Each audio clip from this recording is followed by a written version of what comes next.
Hi, ich bin Hendrik Keller von HK Racing. Ich mache das Ganze jetzt rennsporttechnisch, also Rollerrennen mache ich jetzt seit 1999 und seit 2007 bin ich selbstständig mit einer eigenen Werkstatt. Mehr oder weniger habe ich angefangen, weil es auf der Straße irgendwann zu schnell wurde. Also ich wurde halt, keine Ahnung, einmal die Woche von der Polizei angehalten und irgendwann habe ich gesagt, nee, ich brauche irgendwie ein langsames Moped für die Strecke, und mein ehemaliger Lehrmeister hatte ein Geschäft bei uns im Ort und der fuhr schon Rollerrennen, und dadurch bin ich dann quasi da rangekommen. Das muss so 98 gewesen sein. Also da ging es los, und 99 bin ich, glaube ich, mein erstes Rennen gefahren, ja. In der Werkstatt, also früher hatte ich tatsächlich Roller, Reparaturen, Verkauf von Neufahrzeugen, also alles rund um den Roller. Das habe ich jetzt aber eingestellt. Ich mache jetzt seit 4 Jahren jetzt nur noch Rennmotoren und Rennfahrzeuge. Der größte Reiz ist Leistung. Also ich freue mich, wenn wir selber auf der Rennstrecke gewinnen oder wenn auch meine Kunden einfach mit meinen Motoren große Erfolge feiern können. Der größte Erfolg war für mich persönlich 2022, da haben wir den Polini Cup gewonnen in der 70er Evo-Klasse, weil das ist, sag ich mal, so das höchste Niveau, und da bin ich besonders stolz drauf. Und ansonsten haben wir uns auch mal kurz mit dem Dragster-Rennen beschäftigt. Das lief auch sehr, sehr gut, da haben wir auch viele Erfolge gefeiert, aber man kann nur auf einer Hochzeit tanzen, und mein Herz ist einfach bei der Rundstrecke.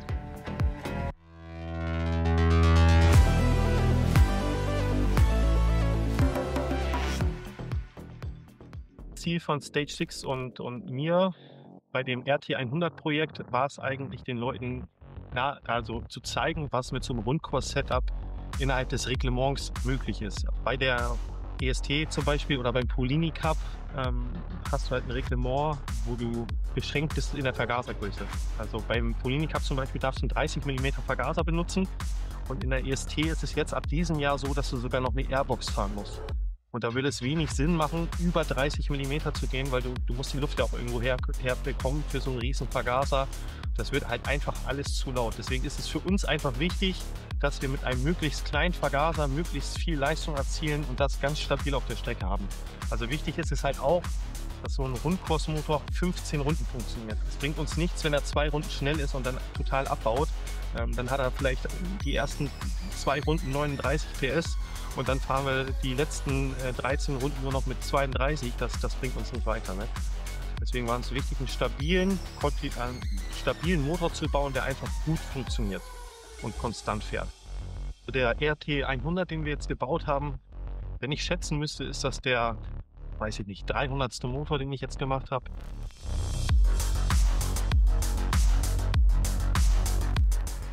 Die Zusammenarbeit mit Stage 6 ist um 2009 entstanden. Dann habe ich die Jungs von Sudatec auf der Strecke kennengelernt, gutes Verhältnis aufgebaut, die Chemie passte schnell, und dann haben wir das halt mit Stage 6 gemacht. Und seitdem betreuen wir da eigentlich das Stage 6 Rennteam in der IDSM, EST oder auch in Spanien jetzt dieses Jahr, in Italien 2022, 2023. Also ein starker Partner, und ich mag die Produkte einfach. Also ich denke, dass viele Leute mich auch einfach mit der Marke verbinden, weil mein Herz hängt da auch so ein bisschen dran. Also ich sehe das wie meins.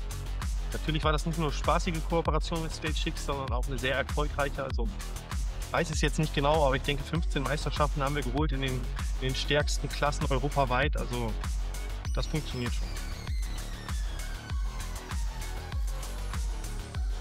Also wir haben jetzt den RT100 Motor gebaut. Jetzt gehen wir Schritt für Schritt durch, was wir gemacht haben. Also als erstes haben wir den Motor gespindelt im Kurbelwellenbereich. Für den RT100 Motor haben wir das RC1 Gehäuse genommen von Malossi für Minarelli. Das haben wir im Vorfeld schon vorbereitet, also sprich gespindelt für die Stage 6 RT Kurbelwelle. Da liegt auch eine Zeichnung im Beipackzettel dabei. Da müsst ihr aber darauf achten, dass man unbedingt unten fürs Pleuel noch ein bisschen Platz macht. Das ist in der Zeichnung auch markiert, aber viele vergessen es trotzdem, und dann schlägt das Pleuel an. Also dann kannst du den Motor einfach nicht durchdrehen. Also achtet unbedingt darauf. Dann haben wir als zweites den Membranbereich vergrößert für eine VFOS 3 Membrane von Stage 6 oder VFOS 4 von Stage 6. Dann haben wir die Anpassung für den Zylinder vorgenommen.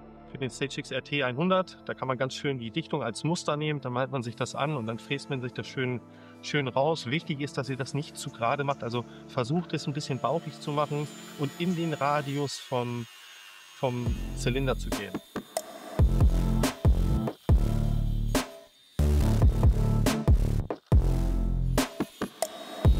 Als nächstes haben wir dann natürlich die Kurbelwelle eingebaut. Wir haben die Lager ins Gefrierfach gelegt, haben den Motor erwärmt, haben das alles vernünftig zusammengebaut, wie man im Video auch gut sehen kann. Dann haben wir die Stage X Kurbelwelle eingebaut.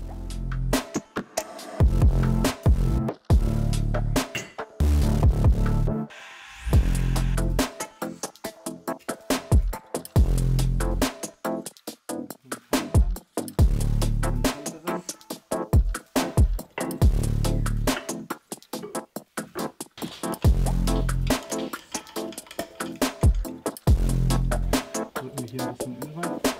Schmierung ist alles. Als nächstes haben wir die Simmerringe eingebaut, dann den Zylinder.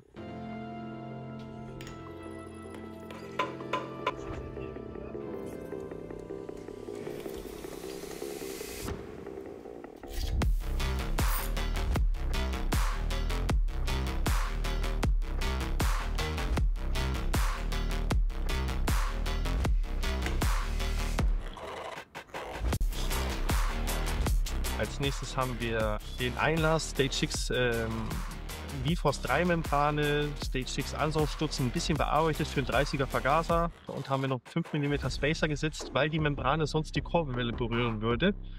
Und danach haben wir die Stage X RT Innenrotorzündung verbaut. Ja, und das Getriebe haben wir noch verbaut.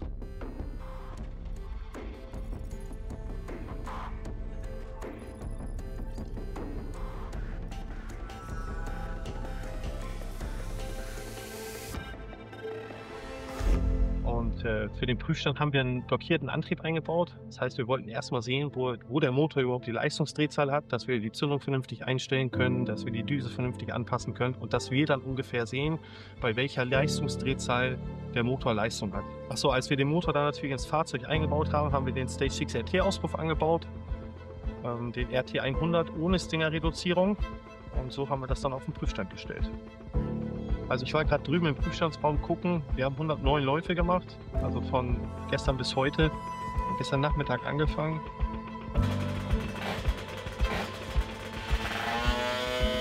Also out of the box hatten wir mit dem RT 100 jetzt mit einem 30er Vergaser, kontinuierlich über 35 PS, ich glaube die beste Messung war 35,3 mit dem Originalflansch, dann haben wir den Flansch noch mal ein bisschen gekürzt, dann waren wir bei 35,7. Mit einem großen Vergaser geht da sicherlich deutlich mehr. Vielleicht noch mit Rennbenzin oder eine Stinger-Reduzierung oder ich weiß nicht was. Anderes Mapping auf der Zündung. Also da gibt es ja haufenweise Möglichkeiten, wo man tendenziell noch mehr holen kann. Aber ich bin mit dem Ergebnis super happy. Danach haben wir den Zylinder noch ein bisschen optimiert. Wir haben die Überströmer angepasst. Wir haben den Auslass ein bisschen breiter gemacht. Wir haben den Auslass zum Flansch noch ein bisschen größer gefräst. Hatten jetzt 3,1 mm Kopf von der Einstecktiefe.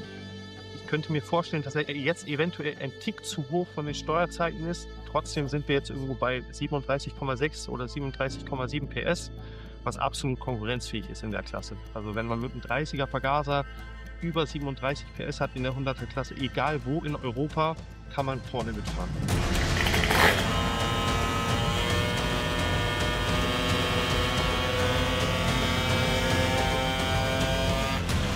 Wir haben ja alles erreicht, was irgendwie möglich ist, aber also es ist halt total meine Leidenschaft. Also ich bin einfach gerne auf der Rennstrecke und gewinne gerne Rennen. Nicht um jeden Preis, also das muss immer Spaß, steht immer im Vordergrund. Das muss immer eine super Harmonie auch zwischen den Fahrern und mir sein, sonst funktioniert das einfach nicht. Das ist mir ganz, ganz wichtig und dass einfach der Spaß im Vordergrund steht.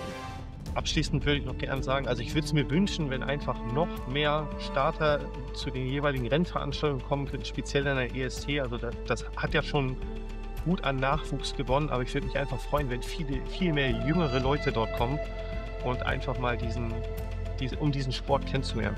Sei es als Zuschauer, um erstmal zu schnuppern oder so, ist wirklich eine coole Sache und die Leute sind alle super lieb, super familiäres Umfeld, jeder hilft jedem, also ist wirklich, wirklich schön.